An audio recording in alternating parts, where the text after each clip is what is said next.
हमने chapter number 12 को ख़त्म कर लिया। अब हम इस चैप्टर नंबर 12 में डिस्कस कर लेते हैं एक दफ़ा फिर से ओवरव्यू कि कौन कौन सा टॉपिक किस पॉइंट ऑफ व्यू से इम्पॉर्टेंट है, इधर फॉर द लॉन्ग क्वेश्चन और द शॉर्ट क्वेश्चन। तो अगर आप इस चैप्टर के अंदर पहला टॉपिक देखें कूलम्स लॉ, तो कूलम्स लॉ एक बहुत अच्छा बोर्ड पॉइंट ऑफ व्यू से लॉन्ग क्वेश्चन है।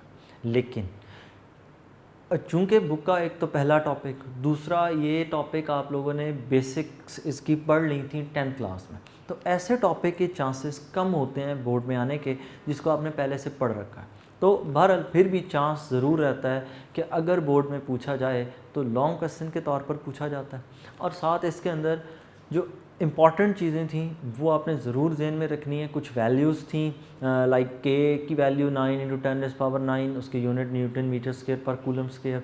साथ एप्सिलॉन नॉट का कॉन्सेप्ट था, एप्सिलॉन आर का कॉन्सेप्ट था। एक पिंक कलर का वहाँ पे बॉक्स बना हुआ है, उस पिंक कलर के बॉक्स के अंदर अगर आप देखें तो वहाँ पर उन्होंने मेंशन किए हुई हैं कुछ एप्सिलॉन आर के लिए values for the different medium. उन वैल्यूज़ को याद रखें, MCQs में पूछी जाती हैं। कुछ चीज़ें मैं उनमें से फिर भी आपको मार्क करवा देता हूँ, बुक है मेरे पास। अगर आप बुक के ऊपर मूव करें, टेक्स्ट बुक का पेज नंबर 3 के अंदर एक टेबल है जी 2.1। इस 2.1 के टेबल में वैक्यूम की वैल्यू याद रख लें, एयर की वैल्यू 1.006, ठीक है। उसके बाद इसमें से वैल्यू याद रख लें जो अक्सर यूज़ होते हैं ना, उनको वाटर 78.5। क्यों वाटर यहाँ पर इम्पॉर्टेंट इसलिए है क्योंकि सबसे ज़्यादा जो वैल्यू है ना वो वाटर के लिए है। नेक्स्ट इसमें चलें तो बच्चों इसमें टॉपिक है जी fields of force. Fields of force board point of view से कोई लॉन्ग क्वेश्चन नहीं है, MCQ शॉर्ट में चीज़ें पूछी जाती हैं। फील्ड ऑफ फोर्स के अंदर एक्सप्लेन की गई है जी इलेक्ट्रिक फील्ड इंटेंसिटी, उसको डिफ़ाइन करें। डिफ़ाइन करने के बाद उसका सिंबल, फार्मूला, यूनिट, क्वांटिटी और ये सारी चीज़ें आपको आनी चाहिए। MCQs और शॉर्ट के हवाले से ये इंपॉर्टेंट टॉपिक है। नेक्स्ट है जी electric field lines. Electric field lines भी शॉर्ट के हवाले से MCQs बड़ा इसमें एक इम्पॉर्टेंट है कि किस बंदे ने प्रपोज की थी first time electric field lines, and he was Michael Faraday. फिर इस टॉपिक में से शॉर्ट क्वेश्चन बड़े इंपॉर्टेंट हैं। एक शॉर्ट क्वेश्चन है ये है कि इलेक्ट्रिक फील्ड लाइंस की डायरेक्शन अगर वो कर्व लाइन है तो कैसे फाइंड कर सकते हैं। तो कर्व लाइन हो तो आपने पढ़ा था आप टेंजेंट ड्रॉ करें जिस पॉइंट पर आपने ई की वैल्यू फाइंड करनी है। पूरी कर्व की तो हम बात नहीं कर सकते, उसमें से किसी एक ख़ास पॉइंट पर जिसका आपसे पूछा गया है आप उस पॉइंट के ऊपर टेंजेंट ड्रॉ करेंगे। दूसरा इसमें एक शॉर्ट क्वेश्चन पूछा जाता है कि ये electric field lines can cut each other, no. Exercise में भी है, वहाँ पर फिर एक्सप्लेन कर देंगे इलेक्ट्रिक फील्ड लाइंस एक दूसरे को कट नहीं कर सकती। नेक्स्ट इसमें टॉपिक है जी एप्लीकेशंस ऑफ इलेक्ट्रोस्टैटिक्स। पहली है इसमें ज़ायरोग्राफी, ड्राई राइटिंग, जिसमें आपने पढ़ा फोटोकॉपी मशीन के बारे में। तो इस टॉपिक को बोर्ड पॉइंट ऑफ व्यू से आपने as a long question prepare करना है। और इसमें पूरे टॉपिक के अंदर जो सबसे की चीज़ है वो है वो ड्रम जो बना हुआ है एल्यूमिनियम का, जिसके ऊपर कोटिंग है सेलेनियम की। Selenium is a photo conductor that conducts electricity in light while it is insulator when it is dark. और डार्क मीडियम के अंदर इंसुलेटर होगा और लाइट जब ब्राइट इन्वायरमेंट होगा इट विल कंडक्ट इलेक्ट्रिसिटी। और जब इलेक्ट्रिसिटी कंडक्ट कर रहा है तो इसका मतलब ये फोटो कंडक्टर है, लाइट की प्रेजेंस में कंडक्टर, आम हालात में डार्क मीडियम के अंदर insulator. Next electric flux. Electric flux long question के तौर पर बोर्ड में नहीं देखा गया, लेकिन टॉपिक की लेंथ इतनी है कि लॉन्ग क्वेश्चन के तौर पर पूछा जा सकता है। तो इसको भी थोड़ा बहुत लॉन्ग क्वेश्चन, लेकिन मेजर इसको आप यही ज़हन में रखें कि शॉर्ट क्वेश्चन के तौर पर, शॉर्ट क्वेश्चन के तौर पर इलेक्ट्रिक फ्लक्स की डेफिनेशन, उसका फार्मूला, एरिया वेक्टर का कॉन्सेप्ट इसमें बड़ा इंपॉर्टेंट है। अक्सर बच्चे फार्मूले में जब इसको फार्मूला पढ़ते हैं तो इस फार्मूला को E.A जब करते हैं phi is equal to E.A, इस फार्मूला के अंदर वो समझते हैं कि ए एरिया, ए एरिया नहीं है, A is the area vector, A is the area vector. तो जब वो वेक्टर एरिया है, एरिया वेक्टर है, तो आपने इसको as a vector quantity deal करना है। इस बोर्ड का वेक्टर एरिया क्या है, इसके ऊपर 90 डिग्री का angle, it will come out from the board और it will go inside the board. तो वो आप पे है कि आप वो नॉर्मल किस तरफ को ड्रॉ करते हैं। नेक्स्ट इसमें जी टॉपिक है electric flux through the surface enclosing a charge. इस टॉपिक को आपने लॉन्ग क्वेश्चन के तौर पर प्रिपेयर करना है, क्योंकि इसका अगला हिस्सा जो वो आगे अटैच हम करते हैं, हम उसको अटैच कर देते हैं गॉसेस लॉ के साथ। तो अगर गॉसेस लॉ और इसको मिलाकर पूछा जाए, क्योंकि यही असल में गॉसेस लॉ की जो बेसिक है, तो तब इसको लॉन्ग क्वेश्चन के तौर पर पूछा जा सकता है और बोर्ड में भी इसको एज ए लॉन्ग क्वेश्चन देखा गया। नेक्स्ट टॉपिक है जी गॉस लॉ। गॉस लॉ का जो टॉपिक है वो इम्पॉर्टेंट एज सच लॉन्ग के तौर पर नहीं है, लेकिन जब बात आ जाती है गॉस लॉ की एप्लीकेशंस की, तब ये बहुत इंपॉर्टेंट टॉपिक है। पहली एप्लीकेशन तो आती है शॉर्ट में, अगली जो दोनों एप्लीकेशन है ना, infinite sheet of charge and the value of E for two oppositely charged plates, ये जो दोनों है ना, ये बहुत इंपॉर्टेंट है लॉन्ग के तौर पर बोर्ड पॉइंट ऑफ व्यू से। तो इनको आपने अच्छे से प्रिपेयर करना है, डायग्राम्स बनाएं, और उसके बाद गॉस लॉ चाहे पूछा चाहे नहीं पूछा, आपने लिखना ही लिखना है। मतलब आपको एप्लीकेशन में कह दिया गया कि फ़लाँ फ़लाँ एप्लीकेशन को एक्सप्लेन करें, तो सिर्फ एप्लीकेशन नहीं लिखनी, गॉस लॉ को पहले, गॉसेस लॉ को आपने एक्सप्लेन करना है उसके ऊपर। नेक्स्ट इसमें चलें तो टॉपिक आ जाता है इलेक्ट्रिक पोटेंशियल का। इलेक्ट्रिक पोटेंशियल का topic board point of view से लॉन्ग क्वेश्चन के तौर पर इंपॉर्टेंट नहीं है। लॉन्ग क्वेश्चन के तौर पर इसको नहीं करना, लेंथ देकर ये नहीं कहना कि लॉन्ग क्वेश्चन आता है, नेवर। ये टॉपिक खुद एज ए शॉर्ट क्वेश्चन पूछा जाता है, डिफरेंट शॉर्ट क्वेश्चन पूछे जा सकते हैं। इलेक्ट्रिक पोटेंशियल क्या होता है, इलेक्ट्रिक पोटेंशियल के यूनिट उसका वोल्ट है, वोल्ट को आगे डिफ़ाइन करें, ठीक है। पूरे का पूरा टॉपिक आपने डील करना है इसको as a short question. Next है electric field as a potential gradient, short question के तौर पर ये टॉपिक भी डील होगा। इस टॉपिक के अंदर ये जो आखिर पे बिल्कुल देखें ना, पेज नंबर 16 के बिल्कुल एंड पे, volt per metre is equal to newton per coulomb, इसको आपने लाजमी तौर पर प्रिपेयर करना है। बोर्ड पॉइंट ऑफ व्यू से बहुत अच्छा शॉर्ट क्वेश्चन, और कभी कभार एमसीक्यूज़ में भी पूछा जा सकता है। वो कुछ यूँ पूछ सकते हैं कि volt per metre is equal to, नीचे कुछ ऑप्शंस दे दें, न्यूटन पर कूलम भी उनमें से कोई एक हो, तो आपने न्यूटन पर कूलम को चेक करना होगा। नेक्स्ट जी electric potential at a point due to point charge, बहुत ही इम्पॉर्टेंट लॉन्ग क्वेश्चन, बोर्ड में अक्सर रिपीट होने वाला लॉन्ग क्वेश्चन है, तो इसको आपने ज़रूर बोर्ड पॉइंट ऑफ व्यू से देखना है। और इसको अटैम्प्ट करने के लिए सबसे पहले आप एक्सप्लेनेशन दें इलेक्ट्रिक पोटेंशियल की, क्योंकि क्वेश्चन ही यही है, to find the potential by a point charge. तो पहले पोटेंशियल को डिफ़ाइन तो करें, फिर उसके बाद एक्सप्लेन करें, फिर पॉइंट चार्ज की डायग्राम बनाएं, डायग्राम को लेबल करें, फिर डायग्राम को एक्सप्लेन करें, then you should move to the proof, और इसको फिर इस तरह वाइंड अप करें। इलेक्ट्रॉन वोल्ट शॉर्ट क्वेश्चन, बहुत इंपॉर्टेंट शॉर्ट क्वेश्चन है। इलेक्ट्रिक और ग्रेविटेशनल फोर्सेस का कंपैरिजन, ये भी शॉर्ट क्वेश्चन के तौर पर। Millikan's oil drop method, chapter का page number 20, board point of view से। और इस पूरी बुक के अंदर सबसे इम्पॉर्टेंट लॉन्ग क्वेश्चन यही है, मिलीगन्स ऑयल ड्रॉप मेथड। लेक्चर में मैंने एक्सप्लेन किया था, अब फिर से एक्सप्लेन किया जा रहा है। मिलीगन्स ऑयल ड्रॉप मेथड को अटेम्प्ट करते वक्त नीट एंड क्लीन डायग्राम की डिस्क्रिप्शन बिल्कुल वाज़े हो, एक एक चीज़ को आपने प्रॉपरली एक्सप्लेन किया हुआ हो। जो आपने बीच में सिंबल्स यूज़ किए डायग्राम के अंदर, चैम्बर के लिए C, उसके बाद एटोमाइज़र के लिए A, माइक्रोस्कोपिक व्यू के लिए M, लेंस के लिए कैपिटल L, इसी तरह विंडोज़ के लिए W, इलेक्ट्रिक पोटेंशियल के लिए V, and separation of the plates के लिए सिंबल D। तो इन सारों को आप मार्कर्स के साथ लिख के, मार्कर के साथ लिखने के बाद इनको डिस्क्राइब करें, आगे डिस्क्रिप्शन दें इनकी कि ये किस चीज़ को डिनोट कर रहा है। फिर प्रूफ इसका आपने इकट्ठा नहीं लिख देना सारा एक ही फ्लो में, जिस तरह से उसके हिस्से हैं कि पहले इलेक्ट्रिक फील्ड ऑन है, फिर इलेक्ट्रिक फील्ड ऑफ है, फिर मास की सिग्निफिकेंस क्या है, उसको क्यों हम अलग से फाइंड कर रहे हैं, फिर रेडियस की सिग्निफिकेंस क्या है। तो इन सारी चीज़ों को आपने कवर बीच में करना है और प्रूफ को एक्सप्लेनेशंस के साथ लिखना है। जिस तरह बुक पे है कि दरमियान में एक्सप्लेनेशन, फिर एक स्टेप, फिर एक्सप्लेनेशन, फिर स्टेप, तो उसको उसी तरह पूरा करना। कैपेसिटर का टॉपिक, कैपेसिटर का जो खुद का टॉपिक है पेज 22 का, वो जो तकरीबन 15 से 20 लाइनों का, that is purely A short question. 2-3 short question उसमें से पूछे जाते हैं। और एक और चीज़ इसमें बड़ी क्लियर लाइन एक लिखी हुई है कि इनको माइकल फैराडे ने डिस्कवर किया था, या डिज़ाइन किया था, सॉरी, माइकल फैराडे ने इनको डिज़ाइन किया था फर्स्ट टाइम। और दूसरी चीज़ यहाँ पर जो आपने याद रखनी है कि माइकल फैराडे का जो ताल्लुक था वो इंग्लैंड से था, वी वॉज ब्रिटिश साइंटिस्ट। तो इंग्लिश साइंटिस्ट लिखा हुआ है, जहाँ पे डेफिनेशन है ना उसके बिल्कुल ऊपर लिखा हुआ है, after the formula, after the famous English scientist Michael Faraday. और उसके बाद capacitance of a parallel plate capacitor, important long question है, लेकिन मिलीगन ऑयल ड्रॉप की इंपॉर्टेंस को कोई भी ओवरटेक नहीं कर सकता, ठीक है। लेकिन एक long question, electric polarization board point of view से ना पूछे जाने वाला सवाल है, प्रिपेयर आप फिर भी करेंगे, हमने अपनी प्रिपरेशन पूरी रखनी है, लेकिन कम पूछा जाता है। Energy stored in a capacitor, it can be a very good long question, लेकिन बोर्ड पॉइंट ऑफ व्यू से इम्पॉर्टेंट नहीं है। लास्ट टॉपिक जो भी हमने किया, charging and discharging, board point of view से एक अच्छा और बहुत इंपॉर्टेंट लॉन्ग क्वेश्चन, इसको आपने ज़रूर पूरा अटैम्प्ट करें, एक एक चीज़ का रेफरेंस दें।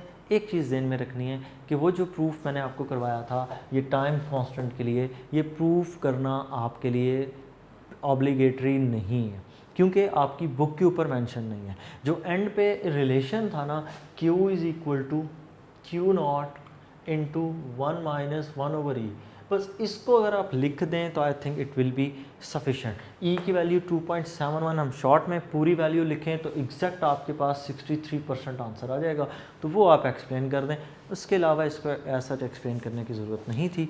नेक्स्ट हम इसमें जो अगले हिस्से में कवर करेंगे वो इसके शॉर्ट क्वेश्चंस, एग्जाम्पल न्यूमेरिकल्स और न्यूमेरिकल्स होंगे। नेक्स्ट हम न्यूमेरिकल्स करेंगे एग्जाम्पल, और उसके बाद हमारा जो गोल होगा कुछ एडिशनल चीज़ें, कुछ एडिशनल न्यूमेरिकल्स, कुछ एडिशनल शॉर्ट क्वेश्चंस, कुछ MCQ सॉल्व किए जाएं, ताकि इस चैप्टर का कॉन्सेप्ट जितना अच्छा हमारा बन सके वो हमारे लिए उतना बेहतर है। ये मतलब नहीं कि हमने टॉपिक्स पढ़ लिए तो हम इस चीज़ को एक दफ़ा फिर से चेक भी करेंगे, और मज़ीद बोर्ड पॉइंट ऑफ व्यू से MCQs की प्रिपरेशन, क्योंकि आपकी बुक में आपको पता है MCQs का पोर्शन किसी चैप्टर में नहीं है सिवाय 18 के 6 से 7 MCQs के। चैप्टर 18 के अलावा कहीं पर MCQs नहीं है पूरी बुक में, तो वो पोर्शन भी हम आपको साथ साथ करवाएंगे। तो उसके लिए स्टार्ट करते हैं जी। सबसे पहले हम जा रहे हैं एक्सरसाइज के शॉर्ट क्वेश्चन, चैप्टर नंबर 12।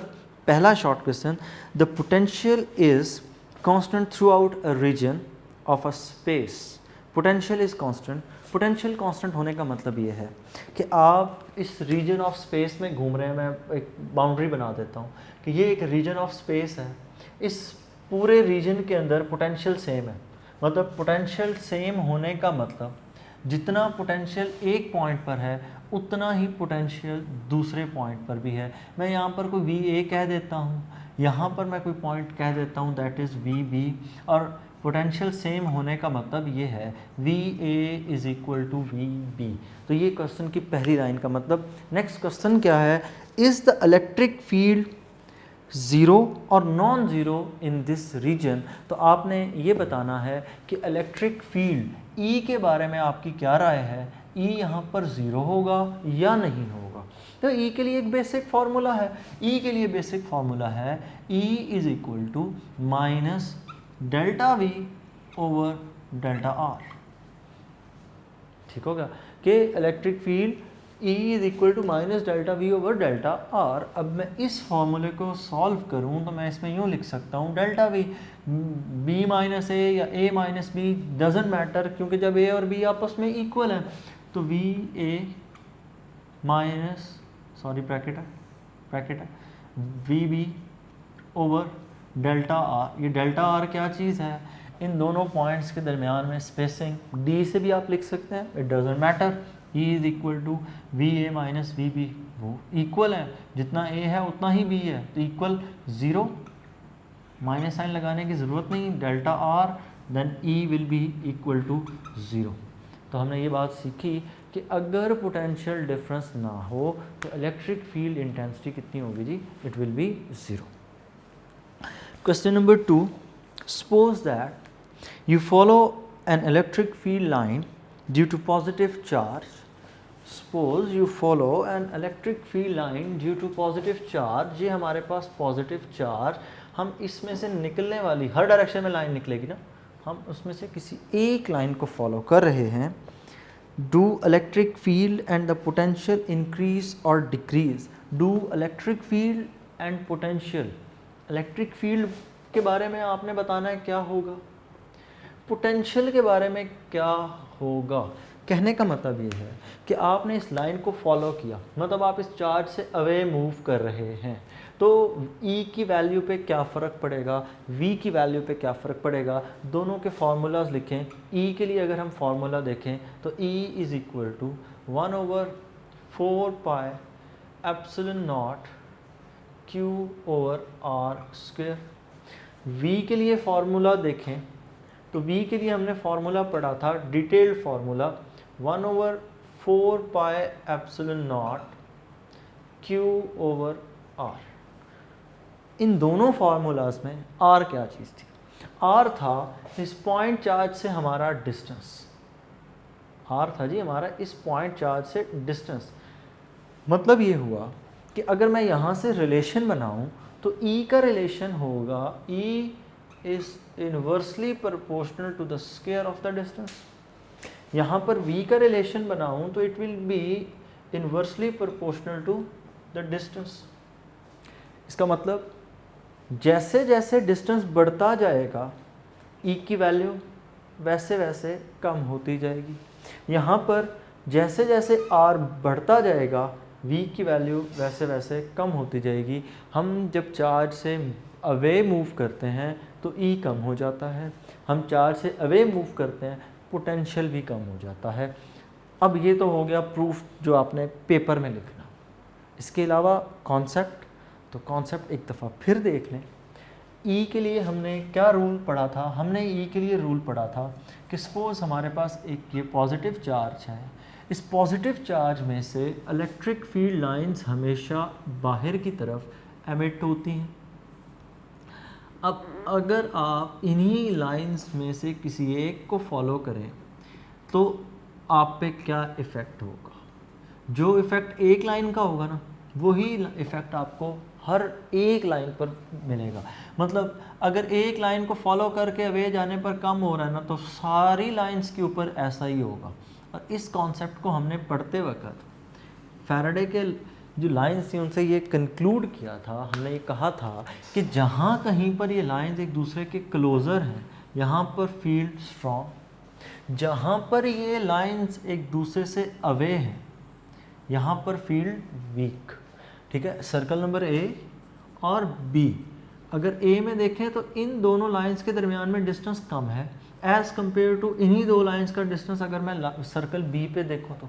अब चूँकि ये लाइन का डिस्टेंस एक दूसरे से सेपरेशन बढ़ गई तो इस बात का मतलब ये हुआ कि E की वैल्यू कम हो गई।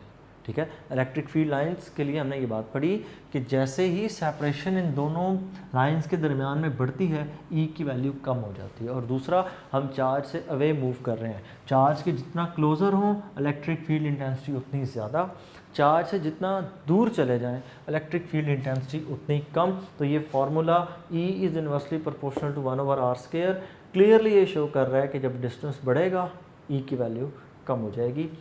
रही बात पोटेंशियल की, तो पोटेंशियल के फार्मूले से R जितना बढ़ेगा पोटेंशियल उतना कम हो जाएगा।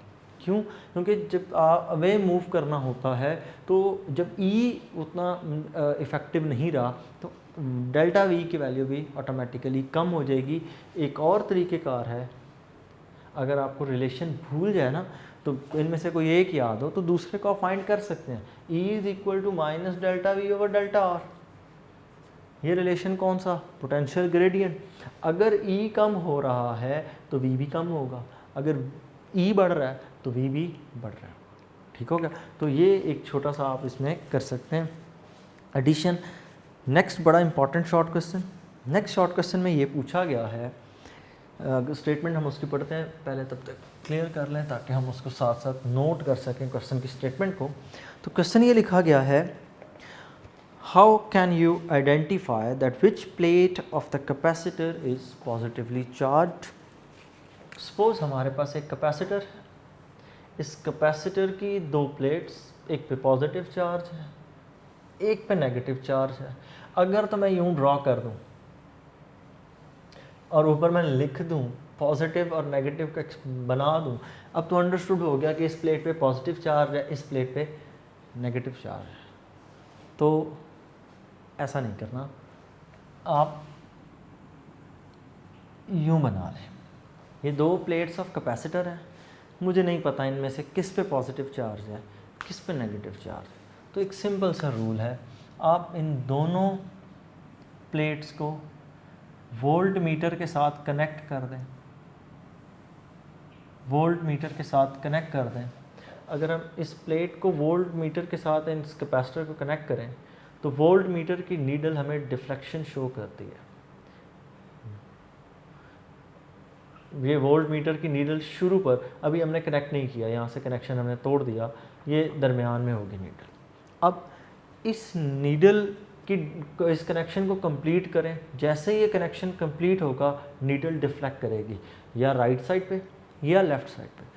नीडल जिस साइड पर भी डिफ्लेक्ट करे, मैं डिफ्लेक्शन करवा रहा हूँ मीन से राइट साइड पर, नीडल की इनिशियल पोजीशन ये थी, नीडल वहाँ से राइट साइड पे मूव की, इसका मतलब राइट वाली प्लेट पर पॉजिटिव चार्ज होगा। अगर नीडल लेफ़्ट साइड पे डिफ्लेक्ट कर जाए, इसका मतलब लेफ़्ट प्लेट पर नेगेटिव चार्ज पॉजिटिव चार्ज होगा। मतलब जिस तरफ नीडल डिफ्लेक्ट करेगी उसी साइड पे पॉजिटिव चार्ज होगा। फिर इसमें एक और चीज़ भी है, एक और तरीक़ाकार भी है। अगर आपको वोल्ट मीटर अवेलेबल नहीं है तो उसके लिए एक तरीक़ाकार है, वो ये कि आप वोल्ट मीटर इस सारे सेटअप को छोड़ दें। हमें नहीं पता कि इनमें से किस प्लेट पे पॉजिटिव चार्ज है, किस प्लेट पे नेगेटिव चार्ज है। एक गोल्ड लीफ इलेक्ट्रोस्कोप अरेंज करें। गोल्ड लीफ इलेक्ट्रोस्कोप आपने 10th क्लास में पढ़ रखी है, और इस पे कोई ना कोई चार्ज रखें। गोल्ड लीफ इलेक्ट्रोस्कोप के ऊपर इस वक्त पॉजिटिव चार्ज है। सपोज़ इस गोल्ड लीफ के ऊपर पॉजिटिव चार्ज है। मैं फिर एक दफ़ा वो कॉन्सेप्ट आपको रिवाइज़ करवा दूं। पॉजिटिव चार्ज होने का ये क्लियर मतलब है कि पॉजिटिव की तादाद नेगेटिव से ज़्यादा है। इसका ये हरगिज़ मतलब नहीं है कि नेगेटिव है ही नहीं। पॉजिटिव चार्ज अगर किसी बॉडी पर है तो इसका मतलब है पॉजिटिव की अमाउंट नेगेटिव से ज़्यादा है। नेगेटिव भी एग्जिस्ट करता है लेकिन वो कम है। अब इस गोल्ड लीफ इलेक्ट्रोस्कोप को इस प्लेट के करीब लेकर जाएं। अगर करीब लेकर जाने पर डिफ्लेक्शन ज़्यादा हो जाए, मतलब अगर ये गोल्ड लीफ के अंदर पॉजिटिव चार्ज बढ़ गया, मतलब डिफ्लेक्शन ज़्यादा हो गई, मतलब पॉजिटिव मज़ीद नीचे आ गया और यहाँ पर ऊपर नेगेटिव हो जाएगा। क्योंकि अगर आप लोग डिफ्लेक्शन ज़्यादा होने की बात कर रहे हैं, इसका मतलब पहले इस पर पॉजिटिव चार्ज था, मज़ीद पॉजिटिव चार्ज आया, तभी तो ये डिफ्लेक्ट ज़्यादा करेंगी। और डिफ्लेक्ट होने के बाद अब इनकी इनिशियल पोजीशन कुछ यूँ हो जाएगी। अगर तो ये डिफ्लेक्शन ज़्यादा हो जाए तो इसका मतलब ये है कि यहाँ पर पॉजिटिव चार्ज है, और अगर ये डिफ्लेक्शन कम हो जाए तो इसका मतलब नेगेटिव चार्ज है उस प्लेट के ऊपर। ये रूल मज़ीद सिंपल कर देते हैं। अगर आपकी गोल्ड लीफ इलेक्ट्रोस्कोप के ऊपर पॉजिटिव चार्ज है, उसे आप एक प्लेट के पास लेकर जाए, अगर तो गोल्ड लीव्स की डिफ्लेक्शन पहले से ज़्यादा हो जाए तो इसका मतलब उस प्लेट पे भी वही चार्ज है जो इलेक्ट्रोस्कोप पर है। इलेक्ट्रोस्कोप पे पॉजिटिव था, उस प्लेट पे भी पॉजिटिव होगा। इलेक्ट्रोस्कोप पे नेगेटिव है, डिफ्लेक्शन बढ़ गई है, तो उस प्लेट पर भी नेगेटिव चार्ज है। तो यूँ हम गोल्ड लीफ इलेक्ट्रोस्कोप को भी यूज़ करके चार्ज पता कर सकते हैं कि उस प्लेट पे चार्ज कौन सा है। Next short question number 4, describe the force or the forces on a positive charge point charge when placed between the parallel plates। मतलब इस बात का क्या है, हमारे पास पैरेलल प्लेट्स हैं और उनके दरमियान में हमने चार्ज को प्लेस कर रखा है। हमारे पास एक ये पैरेलल प्लेट, एक ये दूसरी पैरेलल प्लेट, इन दोनों के दरमियान में यहाँ पर एक चार्ज पड़ा है, और चार्ज का जो नाम बुक पे लिखा गया है that is unit positive charge. अब दोनों प्लेट्स हमने ड्रॉ कर दी और इनके दरमियान में एक यूनिट पॉजिटिव या पॉइंट चार्ज है with similar and equal charge. With similar and equal charge का मतलब ये है कि इन दोनों प्लेट्स के ऊपर एक जैसा चार्ज है और एक जितना चार्ज है। सिमिलर का मतलब एक जैसा है, मतलब दोनों पे पॉजिटिव है, एंड इक्वल दोनों के ऊपर एक जितना चार्ज और एक जैसा चार्ज है। अब इस पॉजिटिव पार्टिकल पे क्या इफ़ेक्ट होगा? पॉजिटिव को रिपेल करता है। अब ये प्लेट भी इस चार्ज को रिपेल करेगी, ये प्लेट भी इस चार्ज को रिपेल करेगी। दोनों साइड से फोर्स की अमाउंट सेम, दोनों साइड से जब फोर्स की अमाउंट सेम होगी, चार्ज के ऊपर ऑपोजिट साइड से फोर्स लग रही है, it will cancel out. Example फिर से, एक ब्लॉक है, इस ब्लॉक को आपने पुश करना है, एक तरफ से आप पुश कर रहे हैं, एक तरफ से आपका कोई फ्रेंड है वो पुश कर रहा है। यहाँ से आपने फोर्स लगाई, यहाँ से उसने फोर्स लगाई, दोनों फोर्सेस आपस में इक्वल हैं, तो जो इनका सम होगा वो इनका सम आप किस तरह लिखेंगे, F minus F is equal to 0। एक के साथ प्लस का साइन, दूसरे के साथ माइनस का sign, because their direction is opposite. यहाँ पर भी वही केस, दोनों की direction opposite, direction opposite, amount same, दोनों एक दूसरे को कैंसिल आउट कर देंगे। चार्ज के ऊपर किसी किस्म की कोई फोर्स नहीं होगी, net force will be equal to 0। Next उसने हमसे यही पूछा था कि फोर्स पे क्या इफेक्ट पड़ेगा, तो net force will be equal to 0, क्योंकि दो इक्वल फोर्सेस और दोनों की डायरेक्शन ऑपोजिट। और इस फोर्स को अगर आपने कैलकुलेट करना हो तो फोर्स को कैलकुलेट करने के लिए हम फार्मूला यूज़ करते हैं Coulomb's law, F is equal to K Q1 Q2 over R square. इस फार्मूले को जब आपने यूज़ करना है तो यहाँ पर Q1 क्या पुट करना है और Q2 क्या पुट करना है। याद रखिएगा, इस चार्ज के लिए आप Q1 और इस प्लेट को आप Q2 कह दें, और इस प्लेट को मैं कह रहा हूँ Q3। तो अभी मैं F फाइंड कर रहा हूँ ना, मैं इस फोर्स को कह रहा हूँ F। तो अब ये Q1 और Q3 के दरमियान में, तो आप यहाँ पर लिखेंगे Q1 Q3 over R square. ये आपके पास आ गया F। दूसरी फोर्स जो दूसरे एंड से है वो F डैश है। जब मैं F डैश कैलकुलेट करूँगा मैं उसको कह देता हूँ F dash will be equal to K Q1 Q2 over R square. इस केस के अंदर भी जो आंसर यहाँ से आएगा वही आंसर वहाँ से होगा। क्यों? क्योंकि Q3 और Q2 आपस में इक्वल है, both plates have equal amount of charge. जब ये दोनों फोर्सेस की वैल्यू सेम आएगी तो F plus F prime will be equal to 0 because both have opposite direction. जब आप आर कैप यहाँ पर यूनिट वेक्टर्स लगाएंगे तो यूनिट वेक्टर्स के केस में यहाँ पर नेगेटिव का साइन आ जाएगा, क्योंकि दोनों की डायरेक्शन ऑपोजिट है। क्वेश्चन का बी पार्ट में ये पूछा गया है with opposite and equal charge, मतलब इन दोनों प्लेट्स के ऊपर ऑपोजिट चार्ज है और आपस में इक्वल है। ये क्वेश्चन का पार्ट ए था। ये क्वेश्चन का पार्ट बी, दोनों प्लेट्स के ऊपर ऑपोजिट और इक्वल चार्ज है। तो ये प्लेट नंबर 1 पॉजिटिव, एक दूसरी प्लेट इसके ऊपर charge negative, 5 positive 5 negative, amount equal. दोनों, एक पे पॉजिटिव चार्ज एक पे नेगेटिव चार्ज, तो ऑपोजिटली चार्ज प्लेट्स, इन दोनों के दरमियान में आपने यहाँ पर एक पॉजिटिव चार्ज रखा। पॉजिटिव नेगेटिव को अट्रैक्ट करता है, तो यहाँ से ये चार्ज इस प्लेट की तरफ अट्रैक्ट होगा, जबकि पॉजिटिव पॉजिटिव को रिपेल करता है। और अगर ये रिपेल करता है तो यहाँ पर फोर्स F और यहाँ पर भी फोर्स F। अब की बार माइनस साइन नहीं लगेगा, आप गौर से देखें तो दोनों फोर्सेस की डायरेक्शन सिमिलर है। यहाँ पर दोनों फोर्सेस की डायरेक्शन ऑपोजिट थी, यहाँ पर दोनों फोर्सेस की डायरेक्शन सिमिलर है। और जब सिमिलर डायरेक्शन हो तो फोर्सेस का सम हमेशा ऐड करके निकाला जाता है। F plus F will be equal to 2F। तो जब ऑपोजिट चार्ज प्लेट्स होंगी तो डबल फोर्स एक्ट कर रही होगी, क्योंकि दोनों का एक ही मकसद है, और वो मकसद दोनों प्लेट्स का क्या है कि चार्ज नेगेटिव की तरफ अट्रैक्ट हो। पॉजिटिव का भी यही है कि वो पॉजिटिव से रिपेल करे, नेगेटिव की तरफ भेजे। नेगेटिव का भी यही है कि वो अपनी तरफ अट्रैक्ट कर ले। तो अल्टीमेटली चार्ज एक ही डायरेक्शन में मूव करेगा, तो दोनों फोर्सेस की डायरेक्शन सिमिलर, दोनों को ऐड करेंगे, F plus F 2F double force act करेगी। Next question, board point of view से ये क्वेश्चन बेहद इम्पॉर्टेंट है। क्वेश्चन ये लिखा हुआ है, electric lines of force never cross each other why. कि इलेक्ट्रिक फील्ड लाइंस एक दूसरे को कभी भी क्रॉस नहीं करती। इलेक्ट्रिक फील्ड लाइंस के क्रॉस ना करने की वजह क्या है? इलेक्ट्रिक फील्ड लाइंस, याद रखिएगा, एक वेक्टर क्वांटिटी है। डायग्राम में रेस कर चुका हूँ। इलेक्ट्रिक फील्ड लाइन एक वेक्टर क्वांटिटी है। हमने इस वेक्टर क्वांटिटी के बारे में पढ़ा था। चार्ज पॉजिटिव होगा तो इलेक्ट्रिक फील्ड लाइंस बाहर की तरफ निकलेंगी, नेगेटिव चार्ज की बात होगी तो इलेक्ट्रिक फील्ड लाइंस इनवर्ड होंगी।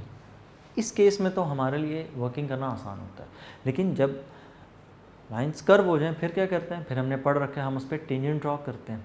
तो अगर लाइंस कर्व है, सपोज पॉजिटिव और नेगेटिव की अट्रैक्शन ड्रॉ कर देते हैं जी, ये पॉजिटिव चार्ज ये नेगेटिव चार्ज पॉजिटिव नेगेटिव को अट्रैक्ट करता है, तो पॉजिटिव से जो लाइन निकलेगी वो फिनिश होगी जाके नेगेटिव पे, जो लाइन पॉजिटिव चार्ज से एमिट होगी वो नेगेटिव पे जाके ख़त्म होगी। तो वो लाइंस ड्रॉ कर रहा हूँ जी मैं। अच्छा, इन लाइंस को बनाते वक्त ख़याल रखना है कि लाइन एक दूसरे को कट ना करें, क्योंकि इलेक्ट्रिक फील्ड लाइंस कट नहीं कर सकती, और वही हमारा क्वेश्चन है, मैं उसी की तरफ आ रहा हूँ। एक दफ़ा उसको मैं ड्रॉ कर लूँ तो आपको समझाना ज़्यादा आसान हो जाता है।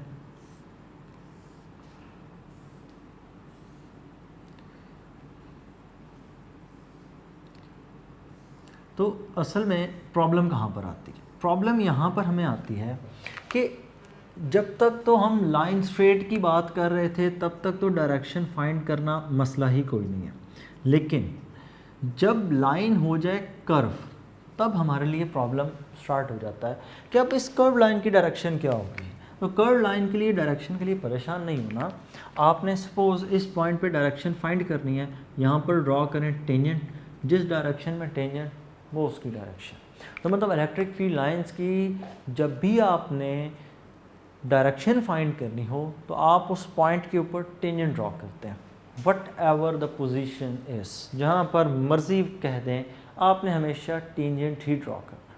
टेंजेंट ड्रॉ हो गया। अब इलेक्ट्रिक फील्ड लाइन क्वेश्चन पे आ जाते हैं। Electric field lines can never cross each other.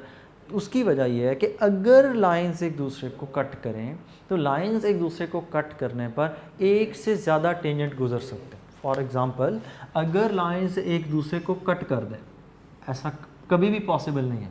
ये दो इलेक्ट्रिक फील्ड लाइंस मैंने ड्रॉ की, दोनों ने एक दूसरे को कट कर दिया, अब बनाएं इस पर टेंजेंट। तो ये ब्लैक कलर की लाइंस टेंजेंट एक पॉइंट पे टच करता है, ये टेंजेंट ड्रॉ हो गया। टेंजेंट एक पॉइंट पे टच करता है, ये यहाँ पर टेंजेंट ड्रॉ हो गया। टेंजेंट एक पॉइंट पे टच करता है, ये लें, एक से ज़्यादा टेंजेंट बन गए। क्या एक से ज़्यादा टेंजेंट एग्जिस्ट करता है? नेवर, एक से ज़्यादा टेंजेंट नहीं हो सकते। सो चूँकि डायरेक्शन के लिए हम टेंजेंट का सहारा लेते हैं and there can only be one tangent at a single spot, so electric field lines cannot cross each other, because if they cross you can draw more than one tangent, so electric field lines never cross each other. And being a vector quantity, vector quantity की हमें पता है जी magnitude और direction होती है, उसके लिए word ज़हन में रखिएगा, it has one specific direction, कि वेक्टर क्वांटिटी की सिर्फ एक डायरेक्शन होती है।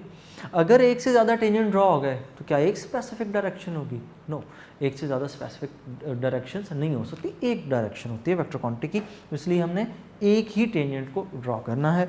नेक्स्ट क्वेश्चन है जी, if a point charge Q, मैं इसको रेज कर लूँ, साथ साथ हम स्टेटमेंट पढ़ते हैं जी। If a point charge Q of mass m is released in a non-uniform electric field with field lines pointing in the same direction, will it make a rectilinear motion? हमारे पास एक चार्ज है जी Q, positive charge है, नहीं भी लिखा तो कोई मसला नहीं, पॉइंट चार्ज कोई मसला नहीं, पॉजिटिव और नेगेटिव फ़र्क नहीं पड़ता। इसका मैस है m, is release in non uniform electric field. Non uniform electric field का मतलब क्या है? नॉन यूनिफॉर्म का मतलब ये है कि पहले इलेक्ट्रिक फील्ड स्ट्रॉन्ग है, फिर वीक हो गया, फिर वीक हो गया, फिर ज़्यादा हो गया, फिर कम हो गया। मतलब इलेक्ट्रिक फील्ड की कोई फिक्स अमाउंट नहीं है, कहीं पर फील्ड स्ट्रॉन्ग हो रहा है, कहीं पर फील्ड वीक होता जा रहा है। कैसे हो रहा है? करते हैं, कैसे की सिचुएशन है मैं आपको थोड़ा सा एलाबोरेट कर देता हूँ। लेकिन एक चीज़ जो है, non uniform electric field with field lines pointing in the same direction, ये चीज़ आपने ध्यान में रखनी है। ये इस लाइन का मतलब क्या है कि वो सेम डायरेक्शन में, मतलब यूँ नहीं है कि आपके पास ये एक चार्ज है जिसका फील्ड है, ये इसका फील्ड है, आपने इसमें से इलेक्ट्रॉन को पास करवाना है। अगर तो मैं मूव करवा दूँ कुछ यूँ, ये एंटी टेस्ट के हवाले से अब चीज़, अगर तो मैं इस चार्ज को यहाँ से यूँ मूव करवाऊँ, तब तब ये चार्ज स्ट्रेट पाथ पे मूव नहीं करेगा। चार्ज स्ट्रेट पाथ पे क्यों नहीं मूव करेगा? क्योंकि यहाँ पर फील्ड वीक, यहाँ पर फील्ड स्ट्रॉन्ग, चार्ज के करीब जा रहा है ना, यहाँ पर फील्ड मज़ीद स्ट्रॉन्ग, यहाँ पर फील्ड वीक।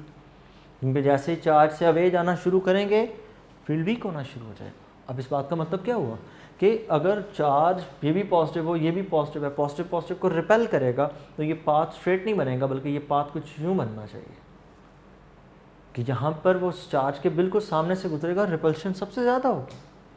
अब इसी चीज़ को जो क्वेश्चन की बात करें तो क्वेश्चन में ये कहा गया, हमें बाउंड किया उन्होंने कि आपने चार्ज को यूँ नहीं मूव करवाना, आपने चार्ज को इलेक्ट्रिक फील्ड लाइन के अलॉन्ग मूव करवाना है। मतलब जिस डायरेक्शन में इलेक्ट्रिक फील्ड लाइन है आपने उसी लाइन के अलॉन्ग चलना है। मतलब यूँ है कुछ सिचुएशन कि आपने चार्ज को यूँ नहीं मूव करवाना, आपने चार्ज को मूव करवाना है कुछ यूँ।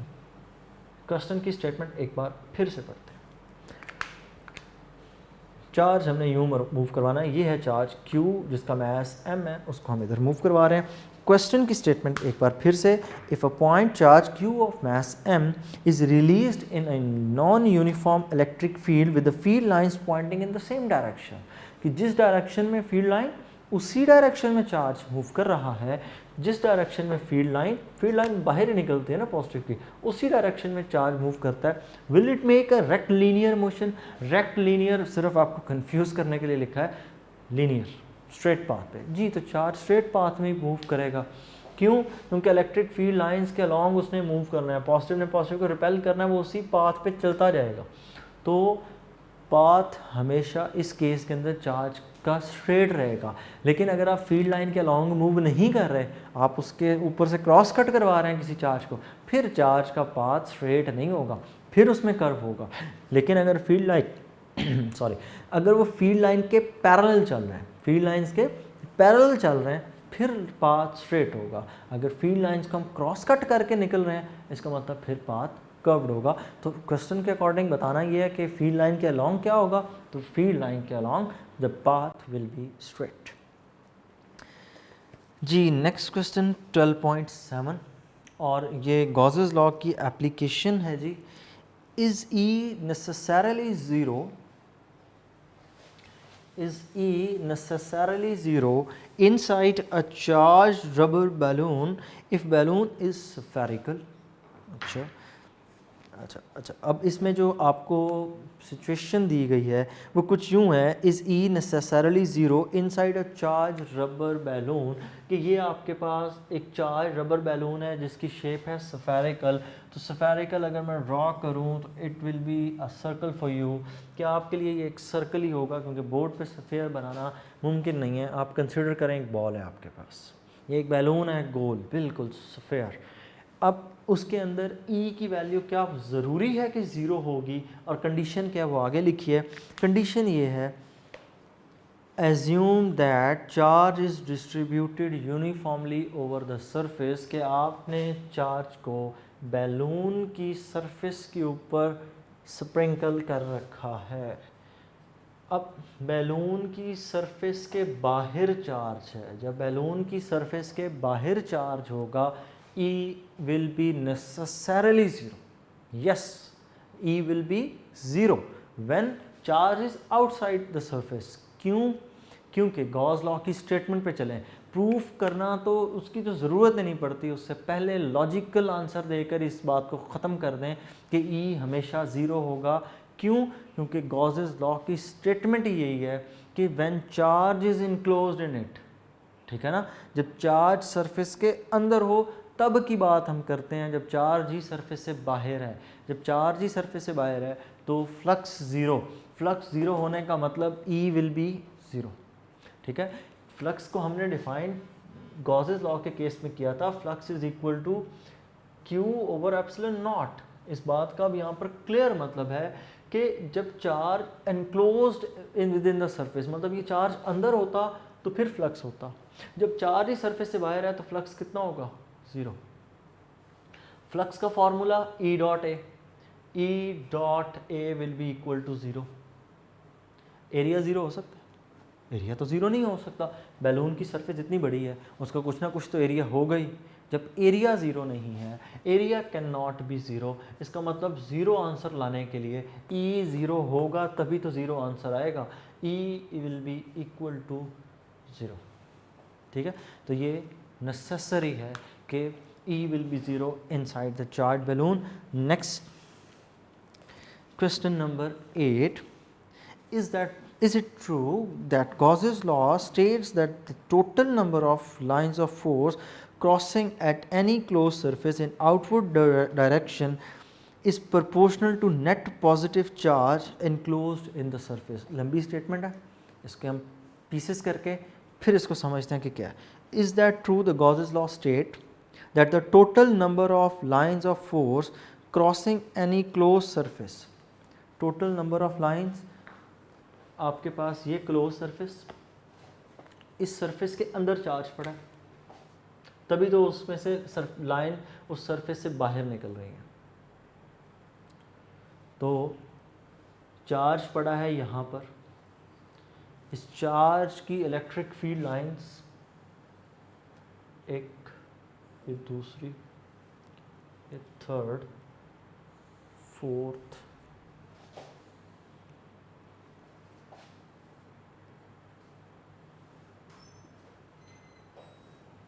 और यूं कुछ सिचुएशन है। क्वेश्चन ये है जी, is that true the Gauss's law state that the total number of lines of force crossing any closed surface in outward direction is proportional to net positive charge enclosed in the surface? Yes, it is necessary. क्यों? क्योंकि ये true है बात, क्योंकि Gauss's law के मुताबिक flux का formula है Q ओवर एप्सिलॉन नॉट, मतलब जितना ज़्यादा चार्ज उतना ज़्यादा फ्लक्स, और जितना ज़्यादा फ्लक्स उतनी ही ज़्यादा वैल्यू E की, जितना ज़्यादा फ्लक्स उतनी ही ज़्यादा वैल्यू E की, और जब E की वैल्यू बढ़ जाए इसका मतलब वो आप प्रोपोर्शनैलिटी कांस्टेंट के साथ, प्रोपोर्शनैलिटी कांस्टेंट है, प्रोपोर्शनैलिटी है यहाँ पर कि प्रोपोर्शनल डायरेक्टली प्रोपोर्शनल होगी कि जब आपने कहा कि phi is equal to Q over epsilon nought, जब चार्ज ज़्यादा होगा number of electric field lines भी ज़्यादा हो जाएंगी। एक चार्ज है, कम लाइंस है, दूसरा चार्ज रख दें, फील्ड लाइंस की तादाद ज़्यादा, तीसरा चार्ज रख दें और ज़्यादा, चार्ज ज़्यादा तो फ्लक्स की वैल्यू ज़्यादा हो जाएगी। और क्वेश्चन यही स्टेट करता है कि Gauss's लॉ भी यही है कि जब चार्ज ज़्यादा होगा तो फ्लक्स की वैल्यू ज़्यादा होगी। Q का रिलेशन अगर निकालें तो एप्सिलॉन नॉट तो एक कांस्टेंट है, तो हम इसको यूँ लिख सकते हैं, flux is directly proportional to Q। Epsilon nought एक कांस्टेंट है इसलिए नहीं लिखा, तो जब चार्ज बढ़ेगा फ्लक्स भी ज़्यादा हो जाएगा। लास्ट क्वेश्चन है जी इसमें, do electrons tend to go to the region of high potential और लो पोटेंशियल? इलेक्ट्रॉन का चार्ज है नेगेटिव, और क्वेश्चन ये है कि इलेक्ट्रॉन इलेक्ट्रिक फील्ड के अंदर लो पोटेंशियल की तरफ मूव करते हैं या हाई पोटेंशियल की तरफ मूव करते हैं। तो हमने इसके लिए कुछ यूँ इलेक्ट्रिक फील्ड पढ़ा, ये एक पॉजिटिव प्लेट, यहाँ पर एक negative plate, according to the previous concept और जिस तरह फिज़िक्स से हमारा चलता है, हम ये कहते हैं कि positive is considered as a high potential while negative is considered as low potential. आप एक इलेक्ट्रॉन को इस फील्ड के दरमियान में रख दें, सेंटर में, ये किधर को मूव करेगा? अगर हम अपने बेसिक कॉन्सेप्ट को यूज़ करें, it is understood negative positive को अट्रैक्ट करता है, नेगेटिव नेगेटिव को रिपेल करता है। ये इलेक्ट्रॉन इस प्लेट की तरफ तो जाने से रहा, नेगेटिव नेगेटिव को रिपेल करता है, ये पॉजिटिव प्लेट की तरफ मूव करेगा।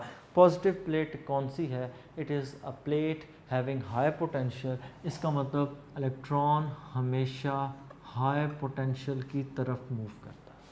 तो ये था जी आपके चैप्टर नंबर 12 की एक्सरसाइज, उसके शॉर्ट क्वेश्चन।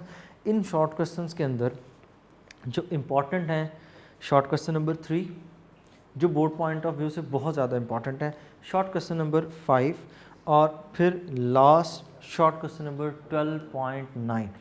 ये इसका ये मतलब नहीं है कि आप सिर्फ इन्हीं को प्रिपेयर करें, इसका मतलब ये है कि करने सारे हैं, इनकी importance as compare to others ज़्यादा है। तो नेक्स्ट अब जब टॉपिक हम करेंगे तो नेक्स्ट हमारा जो लेक्चर है वो चलेगा जी एग्ज़ाम्पल इस चैप्टर की जो न्यूमेरिकल एग्जांपल्स हैं उस पर, और फिर हम उसके बाद इस चैप्टर के आखिरी हिस्से एग्जांपल न्यूमेरिकल्स पे चलेंगे, एमसीक्यूज़ और एडिशनल शॉर्ट क्वेश्चन उसके बाद में डिस्कस होंगे। Thank you very much. अल्लाह हाफिज़।